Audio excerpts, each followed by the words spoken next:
All right, welcome back to Stay Off My Lawn, segment 2, and let's see what time this is. I don't know what We're, time it is. we're so professional. We're just We are. super that way. Continuing on the kind of the Doge idea, Trump has said multiple times in the campaign and multiple times. Here's my everything's. I need more denture grip. Um, Multiple times since Twice taking today. office, and once again, do what?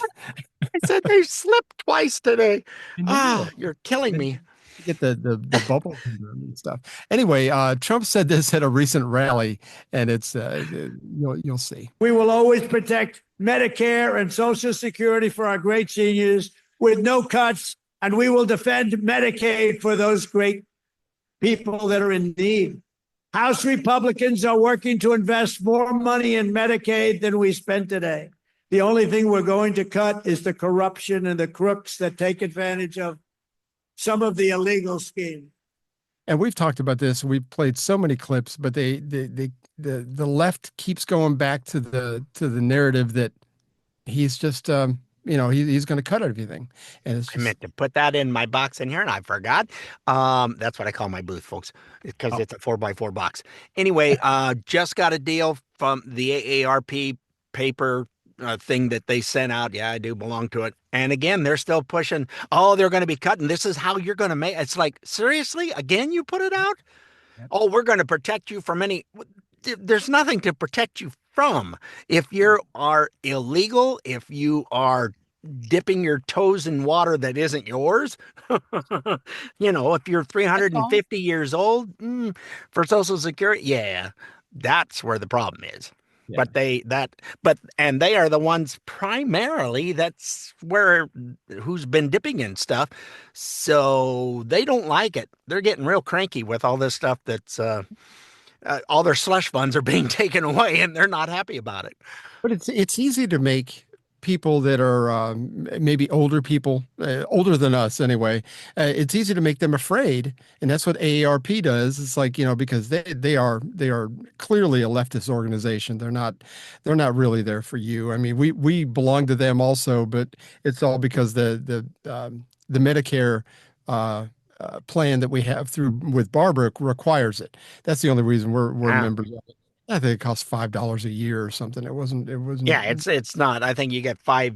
You can do 5 years for $60 or something. So it might be like 12, and their full thing is close to 20, and you can always find the sale things. But But this whole yeah, I really hate seeing because there are older folks that are in their 80s and late 80s who aren't as sharp and see stuff that there's cuts. Well, I can hardly make my bills now. I mean, that's just nasty to take and scare somebody like that because they're living on a shoestring, people.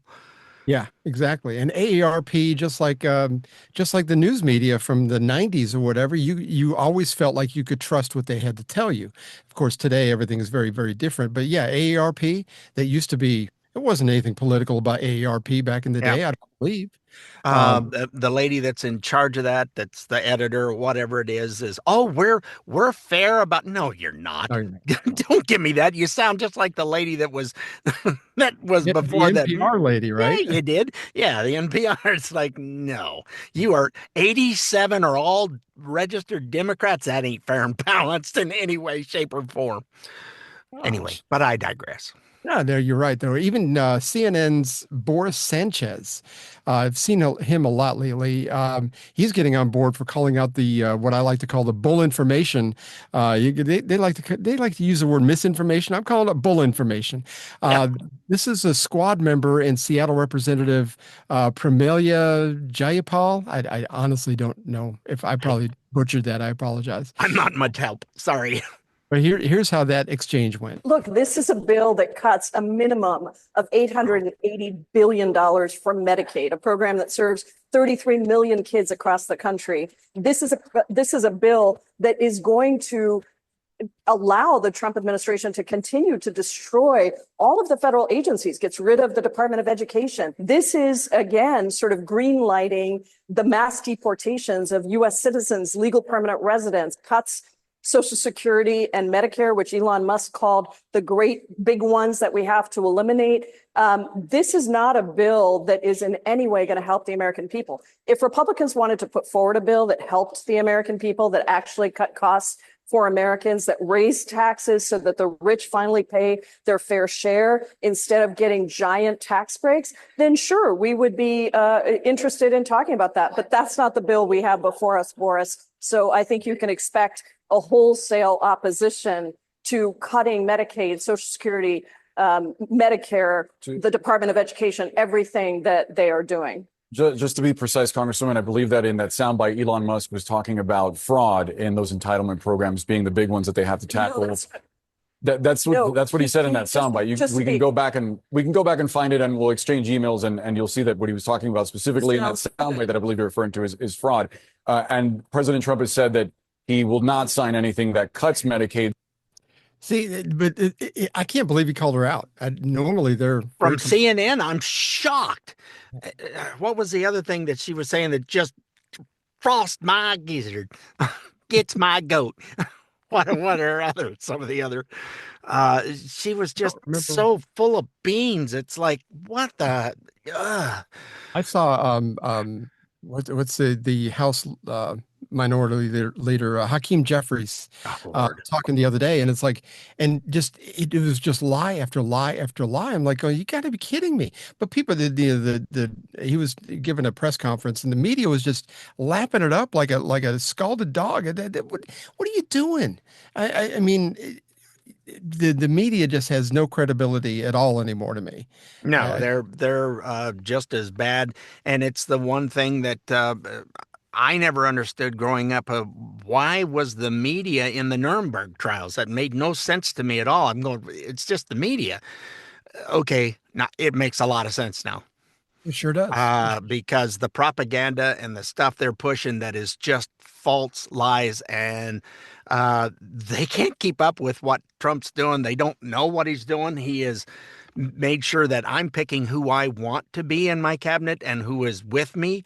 And if somebody is doing something they shouldn't, they're gone. I'll find somebody else. Yeah, and then we were talking about that off the air. It's like this cabinet that he has is been fantastic, even better than what Reagan put together. Mm-hmm. We were talking about that, and it's like, and Mike Waltz, who ended up, and I don't care what they say, he was the sacrificial lamb for the whole Signal Gate thing, but he ended up going over to the UN, being secretary over there. So, in a way, that was all. I think he's even making more money over there. So.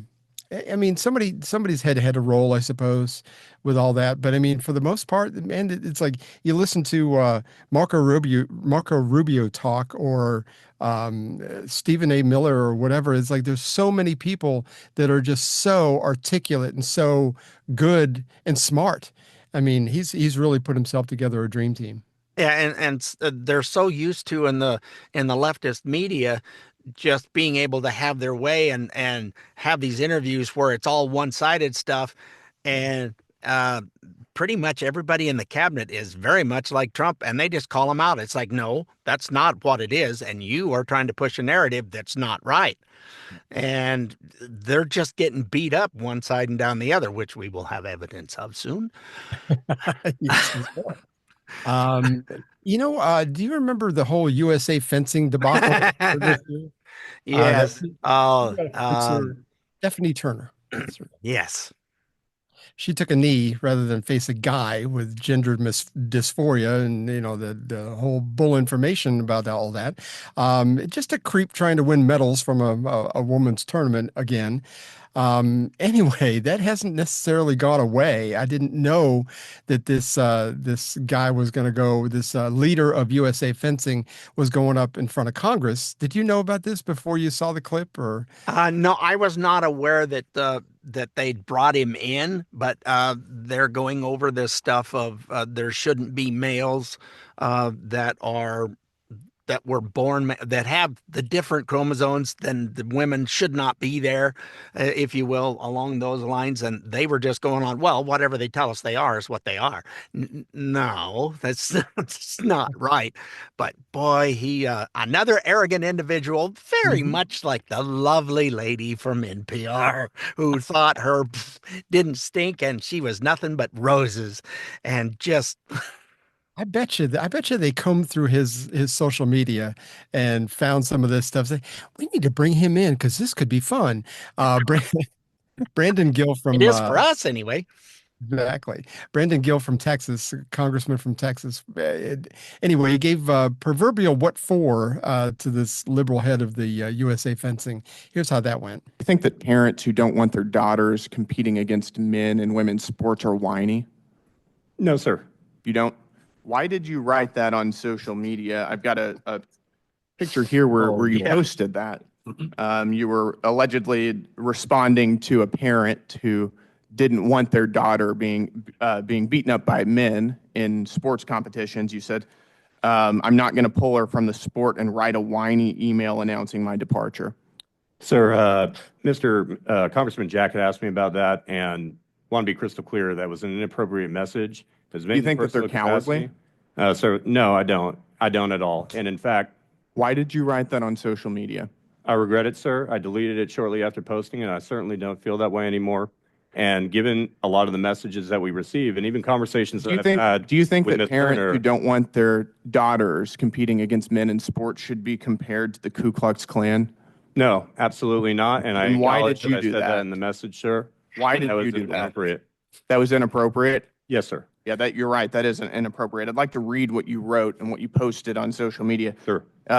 Responding allegedly to a lady who had these concerns. The only wizard that's going to dig you out of the myopic hole you've put yourself and your family in is one of the, quote, grand wizard variety.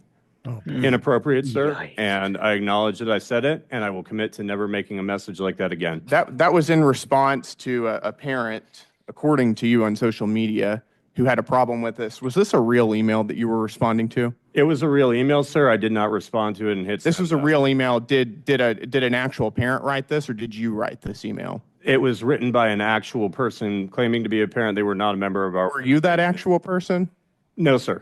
You were No, not that actual person, but you staged this whole interaction. The response, sir, was not real, and I regret that. Okay. So if you're curious what he's talking about there at the end of that email, what a great exchange that was. Brandon Gill, man, I'd love to meet We him. were talking in our promo that he reminds us so much of like a young Columbo. Well, I'm just one more question. That's all. Well, that's not what you said here. He brought the receipts too. Gotta love it.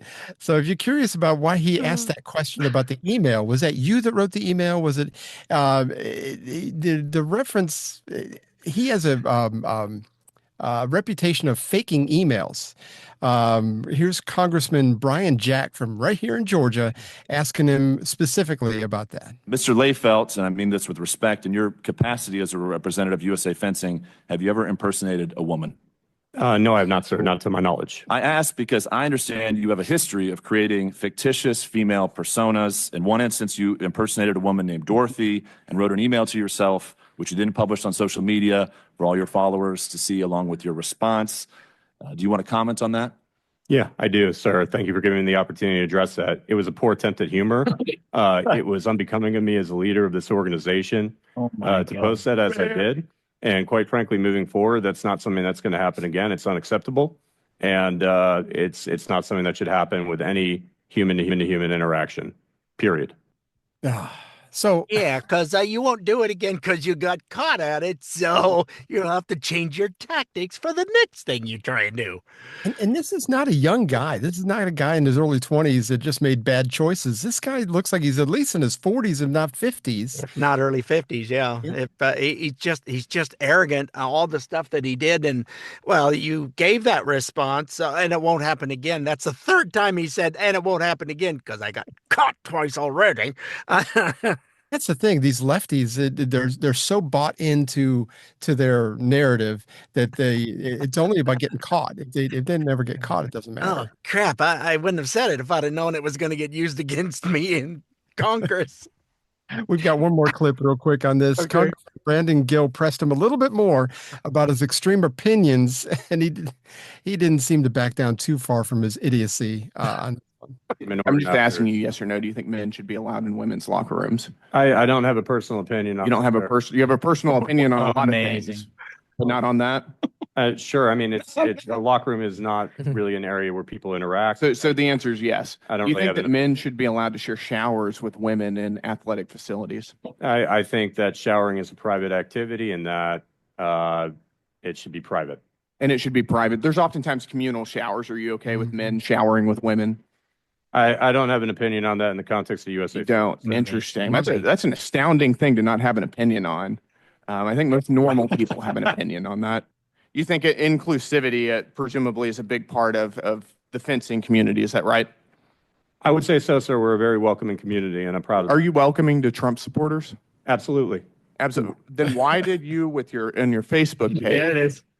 from the fencing coach, right? Imagine being one of 71 million people dumb enough to vote re-election for a treasonous clown who's permanently banned from Twitter for inciting an insurrection. You mad MAGA bros. I acknowledge that I stated that in my personal capacity, sir. However, as chair, I have That to was acknowledge from that, the sir, fencing coach. I have to acknowledge that 77 million people voted for him in re-election. That wasn't your personal capacity. That was from your capacity as, quote, the fencing coach online. Yes, Like that is my blog, sir. That's my publication, and I acknowledge writing that. Wow. No, I don't have a problem. No, that we're very welcoming. Well, except if you're a conservative on the right and voted for Trump. But other than that, we're really welcoming. It's like, what the hell? It's like, yeah, well, it says here, yeah, you aren't so welcoming. Mega bros. I just love how he just leads them down a path and they go skipping with him and then go, what? Wait, huh? Oh my gosh, we're up against the break. When we come back, we're going to hear from CNN interviewing Doug Burgum, and it didn't go for Caitlin Collins, a poor woman. Oh, she's beat up quite Anyway. So hang in there. We'll be right back.